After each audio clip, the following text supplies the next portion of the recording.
Galapagos, Isabela Island, cost of living, things to do.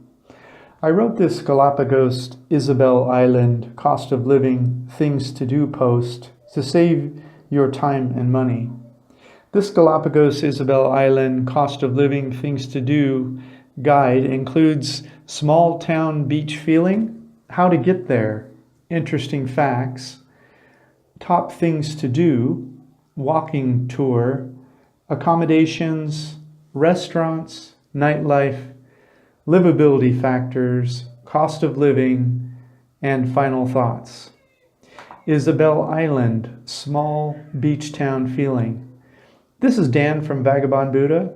I last updated this post on May 1st, 2018. Porto Villamil, the main town on Isabela Island, has a small beach town feeling to it.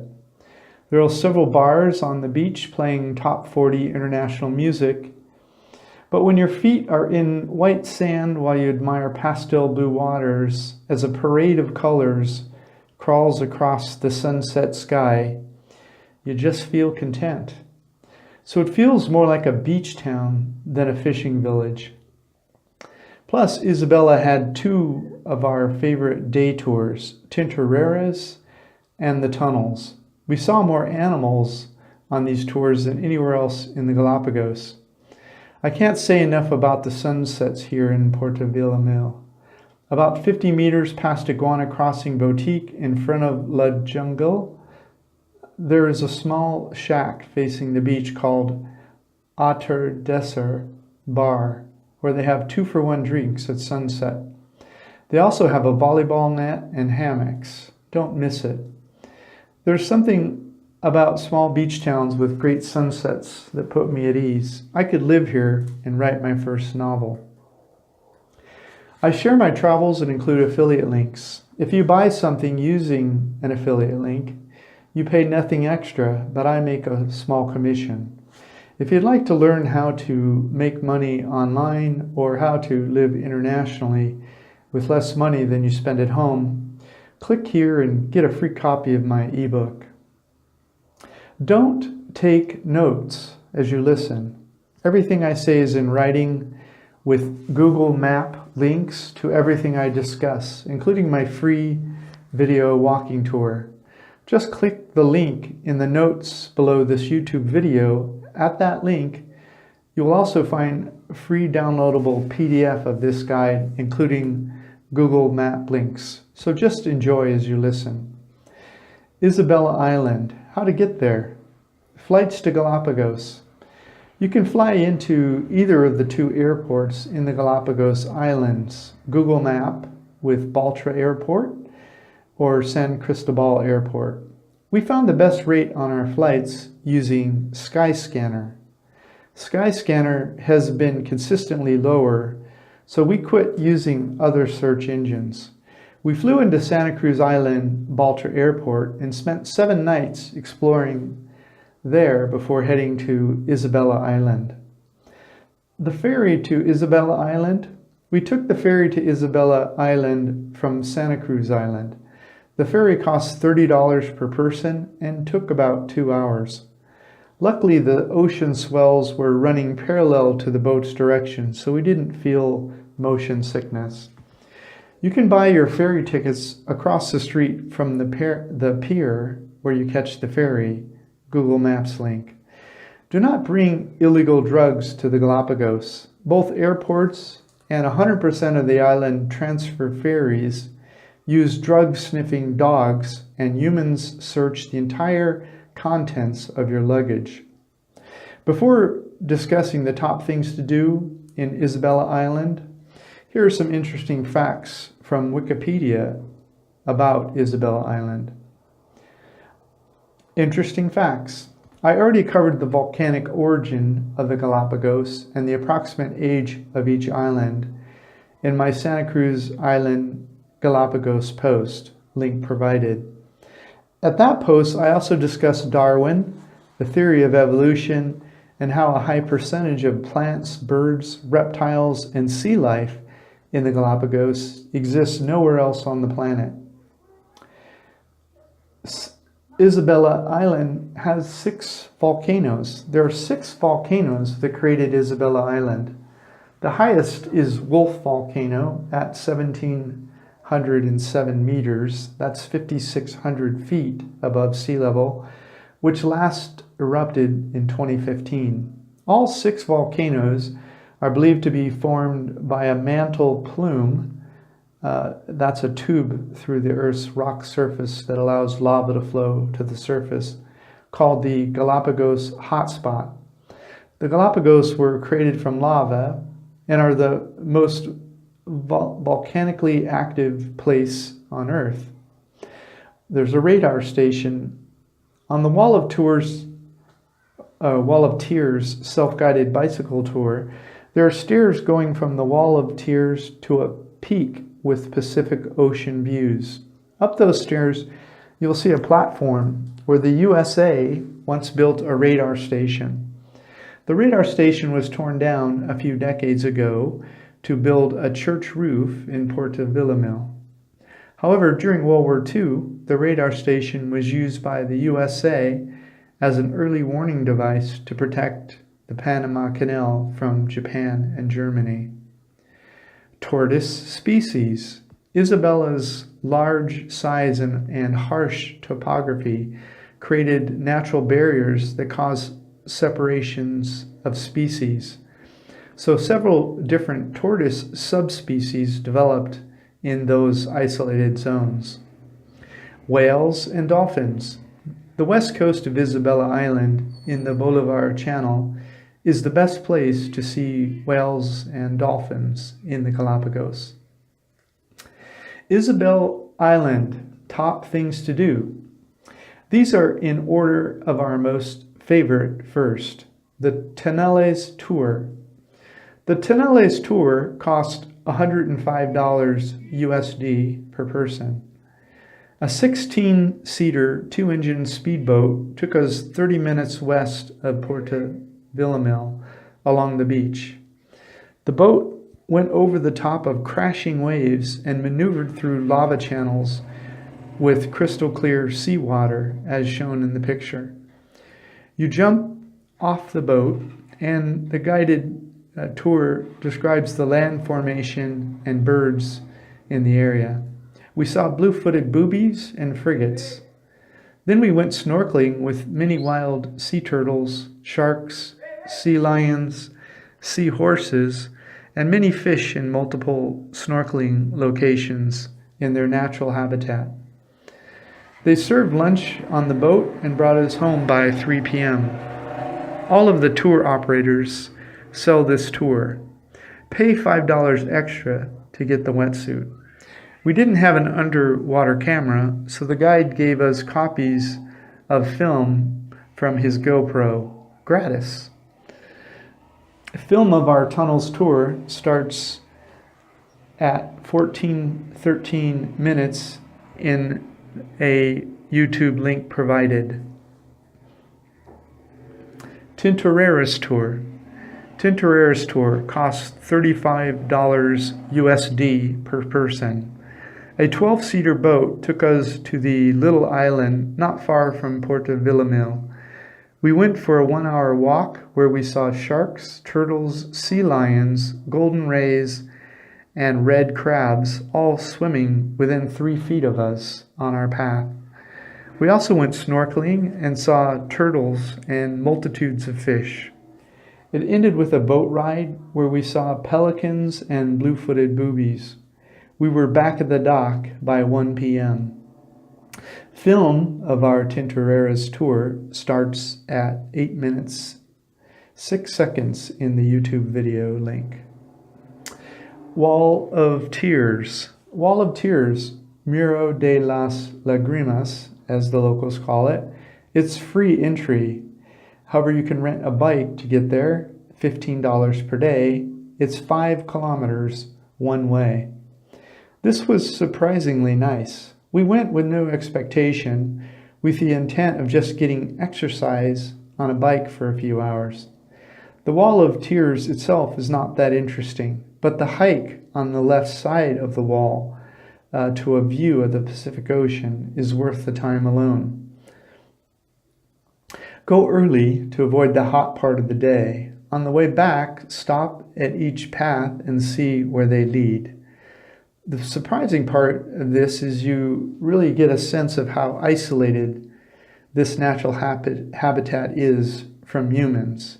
In the above picture and other landscapes you will see on this tour will amaze you, I have no doubt. Film of Wall of Tears tour starts at 18 minutes and 9 seconds in the YouTube video provided. Flamingo Estuary. The Flamingo Estuary is free. This is the best way to walk to the Turtle Reserve. It's a raised wooden walkway over an estuary full of flamingos and other birds. When your back is to the beach and you are facing the Iguana Crossing Boutique Hotel, the trail through the estuary begins on your left.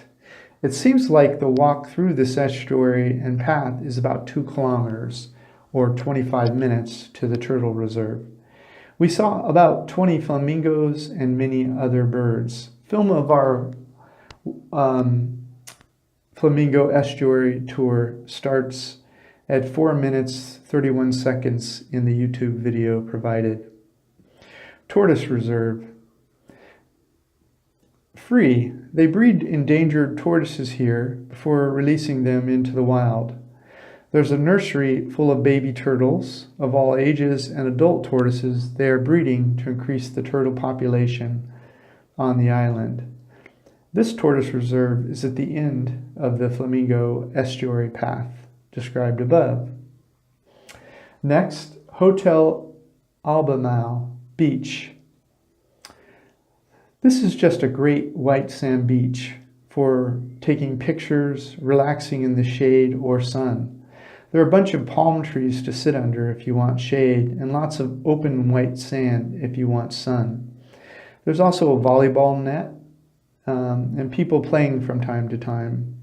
There's also a sandy beach area, great for swimming, no lava rock there. It's also the closest beach to Centro Porto Villamil, really just a few blocks. Some of the best sunset pictures are from here also, especially if you like sunset pictures that include palm trees. Finally, there are a few happy hour bars nearby playing music that you can hear from the beach. Best snorkeling spot, Concha de Perla. Great spot for snorkeling. From the pier where the water drops you when you arrive from Santa Cruz Island, there's a path going east or to the right about 100 meters to a hidden cove the locals call Concha de Perla. This is a great way to spend a few hours and relax. You need to bring your own mask and snorkel for this one. Isabela Beach. Isabela Beach. There's a family of sea lions that live here that are very playful and active. This is right next to the pier where the water taxi drops you after the ferry ride from Santa Cruz. If you are enjoying this video, please click like, leave a comment, or click subscribe below. That simple act will move all of our videos higher in the Google search results. Next, Bar Atardecer. Best sunsets, Bar Atardecer. The beach in front of Bar Atardecer is the best for romantic sunsets. It is more romantic because it is at the edge of town where fewer people attend happy hour sunsets. You can get 2 mojitos here for $8 at sunset. This is just west of Iguana Crossing Boutique in front of La Jungle. Links provided. This is also on the path to the Wall of Tears. Remember, there below this YouTube video in the YouTube notes, there's a link to all of these places I'm talking about. Next, Galapagos Jesus. Paraguay Cristo Salvador de la Isla Isabela. The Wall of Tears view lookout had a sign saying that a dismantled radar station was used as material to build a church roof in town. We went inside this church to see if it was that church. We couldn't tell, but we were surprised to see all of the Galapagos animals around Jesus on the altar. I've always believed that Jesus cared as much about animals as people. This was the first time I had seen any church acknowledging that on the altar. I'm vegetarian, so this impressed me. I believe Jesus was more like Buddha than most people realize. The two tour companies I promote, Get Your Guide and Viator, don't presently have tours for the Galapagos. However, when you book tours elsewhere, please use these links. Although it will cost you nothing extra, we will receive a small commission which will help us continue to create travel information for you. Isabela Island Walking Tour. You can visit all of the places in my things to do list except the tours using my below Google map as a walking tour. Here is the walking path that I created on Google for you. Just click this map and it will guide you to each place I describe.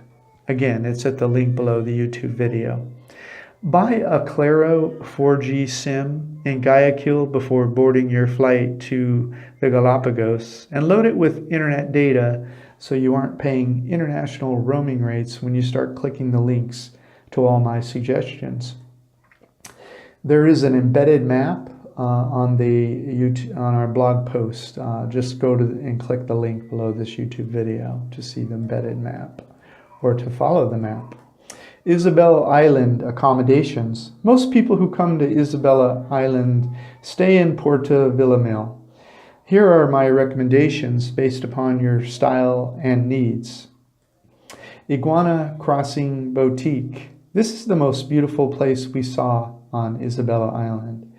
It is also an amazing location facing the best beach for enjoying sunsets. It is next door to the Flamingo Estuary path.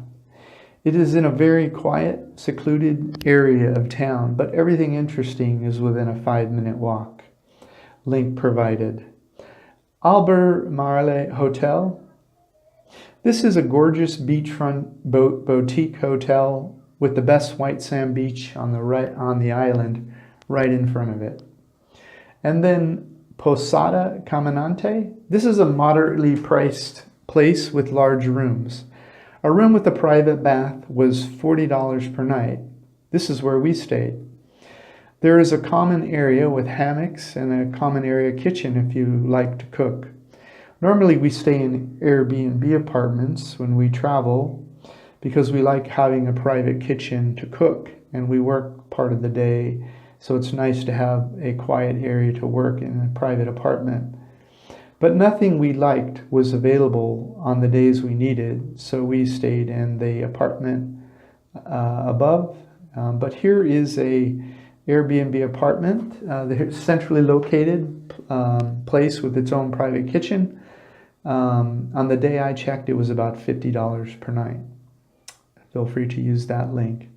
Price check. Once you have selected where you want to stay, then use hotelscombined.com to find the agency offering the lowest booking price for that property.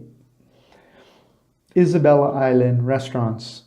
Tourist Restaurant Row. Link provided. This part of Antonio Gil Street is Restaurant Row. Lunch specials here are about $8. The prices are a little higher and the ambiance is much better, but most of the restaurants here serve dishes. They're not as good as the following local place. The following local place, though cheaper and better food, lacks a bit of ambiance. The local place, link provided, Las Delicias de Yaqui. This is a local Ecuadorian food prepared for the locals. We had a delicious lunch here for $5 USD. In case you're a vegetarian, I asked them, they said the beans are prepared without pig fat. This was absolutely delicious. It had beans and rice and a nice salad. Chung Hoi also had a nice fish dish for $5. They were both on the lunch special menu. Palm Beach restaurant. This is international food. It's decent, but it's priced for tourists at $16 per entree. Link provided. And then Vagabond Buddha restaurant. We made sandwiches for many of our day trips in the kitchen in our hotel we stayed. We also cooked a few meals in the hostel kitchen in our hotel. There's a link provided to 𝐿 grocery store across from the Bike and Surf where you can buy food to cook. There's also a link for vegetable markets and a link for bread for sandwiches. And by the way, that bread link, it made some delicious coconut cookies that we really enjoyed. Isabel Island nightlife. Beto's place. This place was jumping for sunset and for a few hours after. Link provided. 𝐷𝐴 happy hour. The beach bar shack in front of La Jungle, mentioned above under things to do, sunsets. And then BJ's Beach Club. This place was well attended for sunset. It's next door to Iguana Point Bar, link provided, and a few doors down from the boutique hotel that we mentioned above on the sand. And finally, Isabel Island livability factors. Walkability. Porto Villamil is walkable day and night. You will feel safe. You may want to rent a bike for the Wall of Tears tour. Always wear sunblock and a hat when you're outdoors during the day. An equator sun is unforgiving. Carry water also in case you have a heat spell. Internet. The internet was poor. Get an Ecuadorian Claro 4G SIM card and load it with internet data. Food. Grocery store food costs are outrageous compared to most anywhere in the world. Restaurants all over the typical Ecuadorian lunch specials for $5 to $8 per person, so this is a good alternative rather than trying to cook at home. For dinner, you will pay US prices. We ended up buying sandwich rolls and making sandwiches to take with us on day trips when we were going to be away from town and the $5 lunch specials. Weather. The weather is hot in the middle of the day, but has more breezes than Santa Cruz Island. Wear a hat, carry sunglasses, and sunblock. Desire to move here? High, but not realistic. There are already too many people living here, according to the government, and the government is trying to send some Ecuadorians back to the mainland.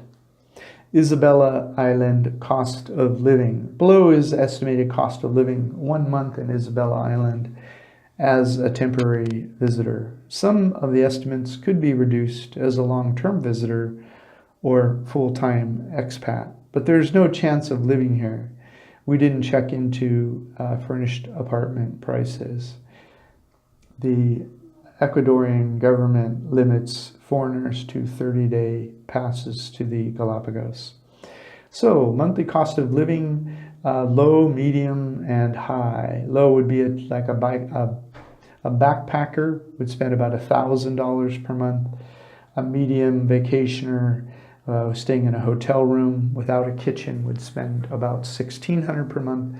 And a high-end vacationer with an Airbnb, an apartment with their own kitchen, would spend just under $2,000 per month. These include food and accommodation and transportation. But they do not include alcohol, excursions, or extras, and it's for one person. Some of the expenses remain unchanged when you add another person. For example, a hotel room would be unchanged, or an Airbnb apartment often is unchanged, but a hostel, backpacker hostel, might double.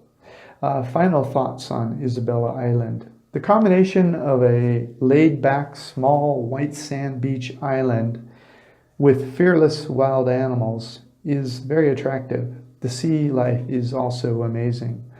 Like I said above, I would love to stay for a year and write my first novel, but foreigners are only allowed 30 days per year in the Galapagos.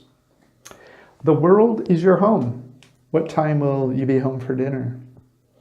If you'd like to start living internationally or learn how to make money online, whether you can travel or not, please grab a free copy of my ebook, link provided. If you've enjoyed this post, please leave a comment below and subscribe. And as I say, there's a link to the post on Vagabond Buddha. It's provided in the notes below this YouTube video. This is Dan of Vagabond Buddha. Thanks for stopping by.